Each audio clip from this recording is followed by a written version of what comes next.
നമുക്ക് ഈ ഉസ്താദിൻ്റെ ഇതൊന്ന് കേൾക്കാട്ടോ. ശരിക്കും പറഞ്ഞാൽ ഏതോ നാട്ടിലുള്ള ഏതോ ഒരാൾക്ക് നിമിത്തമായി വന്നത് അതൊരു പ്രവാസിയാട്ടാ. അത് കേൾക്കുമ്പോൾ കണ്ണ് നിറഞ്ഞു പോവുകയാണ്. അതുകൊണ്ട് നമ്മൾക്ക് എല്ലാവർക്കും ഒന്ന് ഇത് കാണാം. ഇത് ലാസ്റ്റ് വരെ എല്ലാവരും കാണണം കേട്ടാ. കണ്ടാൽ കരഞ്ഞു പോവും, അല്ലെങ്കിൽ കരയിപ്പിക്കുന്നതാണ്. അപ്പോൾ നമുക്കൊന്ന് കണ്ടാലോ. മക്കളെ, ഈ ലോകത്ത് ഇങ്ങനെയൊക്കെ മനുഷ്യരുണ്ടാടാ.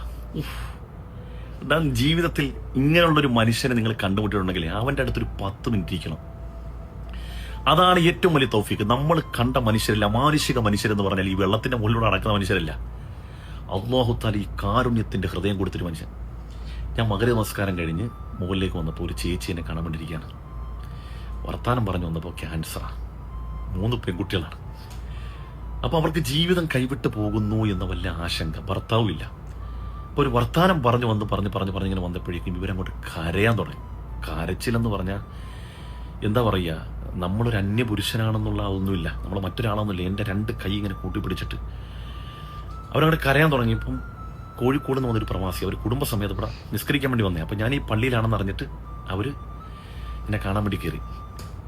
അപ്പോൾ ഈ ചേച്ചി ഇരുന്ന് എൻ്റെ കൈ ഇങ്ങനെ പിടിച്ചിട്ട് കരയുന്ന കണ്ടപ്പോൾ കൊണ്ട് ഇയാൾ ചോദിച്ചു എന്ത് പറ്റുമെന്ന് വെച്ച്. അപ്പം ഞാൻ അദ്ദേഹത്തിനെ കൊണ്ട് മാറി എന്നിട്ട് പറഞ്ഞു, ഒരു ക്യാൻസറാണ്, ക്യാൻസർ പേഷ്യൻ്റാണെന്ന് പറഞ്ഞു. എനിക്ക് പറയാൻ വാങ്ങിയിടുന്നില്ല. അപ്പം തന്നെ ആ ഗൂഗിൾ പേ മേടിച്ചിട്ട് 50,000 രൂപ അക്കൗണ്ടിലേക്ക് മരുന്ന് മേടിച്ചെന്ന് പറഞ്ഞു. എന്തൊരു മനുഷ്യരാണ് എടാ. ഈ അവനവൻ അധ്വാനിക്കുന്ന ആ പൈസ, അവൻ വീർപ്പൊഴിക്കിയ പൈസ മറ്റൊരാൾക്ക് ഫ്രീ ആയിട്ട് കൊടുക്കണമെങ്കിൽ അവൻ്റെയൊക്കെ മനസ്സെന്തുവാണ്. നബി സല്ലല്ലാഹു അലൈഹി വസല്ലം തങ്ങൾ സഹാബത്തിനോട് പറയാണ്, നിങ്ങൾ റഹ്മത്ത് പൂർണ്ണമായി വിശാലമാക്കാതെ ഒരിക്കലും മുസ്ലിം ആവില്ല. അപ്പോൾ സഹാബത്ത് വെച്ച് എന്താ നബി ഈ റഹ്മത്ത് പൂർണ്ണമായി വിശാലാക്കാന്ന് പറഞ്ഞാൽ, എടാ നിങ്ങൾ നിങ്ങളുടെ ആളുകളിലേക്ക് മാത്രം ചുരുങ്ങലല്ല, നിങ്ങൾ സർവ്വ മനുഷ്യരിലേക്കും.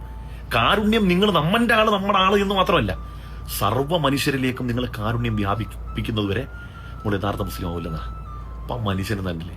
ഒന്ന് ആലോചിച്ച് നോക്കിയേ, കുടുംബ ബന്ധമോ മറ്റ് രക്തബന്ധമോ ഒന്നുമില്ലാത്ത എവിടെയോ ഉള്ള സ്ത്രീ, ഇന്നുവരെ ജീവിതത്തിൽ കാണാത്ത ഒരു സ്ത്രീ, അവരുടെ കണ്ണീര് കാണുമ്പോഴത്തേക്കും സ്വന്തം അക്കൗണ്ടിൽ കിടന്ന പൈസ എടുത്ത് അയച്ചു കൊടുക്കുക. അത് യാത്ര ചെയ്യുകയാണല്ലോ, കുടുംബമൊക്കെ ഉണ്ടല്ലോ, ആവശ്യം വരുമല്ലോ, അതെല്ലാം പറഞ്ഞത് അപ്പം തന്നെ 50,000 രൂപ എടുത്ത് കൊടുക്കാൻ. അതൊക്കെ ഒരു വല്ലാത്ത മനസ്സ് തന്നെയാണ്. പടച്ചവനെ, അള്ളാഹു അദ്ദേഹത്തിന് ദീർഘായുസ്സും ആഫിയത്തൊക്കെ കൊടുക്കട്ടെ. അവരൊക്കെ ഇത്ര ഭാഗ്യം ചെയ്തതാണല്ലേ. നിങ്ങൾ ആലോചിച്ച് നോക്കിയേ. ഏതോ ഒരാളെ കാണുക, ഉസ്താദിൻ്റെ അടുത്ത് എത്തുക, ഉസ്താദിനോട് കാര്യങ്ങൾ പറയുക, അപ്പോൾ ഉസ്താദുമായിട്ട് സംസാരിക്കുന്നത് കണ്ടിട്ട് കൊടുക്കുക എന്ന് പറഞ്ഞാൽ, നമ്മളടുത്ത് എത്ര പൈസ ഉണ്ടായിട്ടും കാര്യമില്ല, കൊടുക്കാനുള്ള മനസ്സ് വേണം. അതാണ് നമുക്ക് വേണ്ടത്. ഇൻഷാ അല്ലാഹ് അല്ലാഹു തആല ഇതുപോലെയുള്ള പാവങ്ങളെ സഹായിക്കാനുള്ള നല്ല മനസ്സുണ്ടാവട്ടെ. അത് മനസ്സ് മാത്രം ഉണ്ടായിട്ടല്ല, സമ്പത്തും വേണ്ടേ. അല്ലാഹു തആല നല്ല സമ്പത്തും ഹലാലായ സമ്പത്തും പ്രദാനം ചെയ്യുമാറാവട്ടെ. ആമീൻ.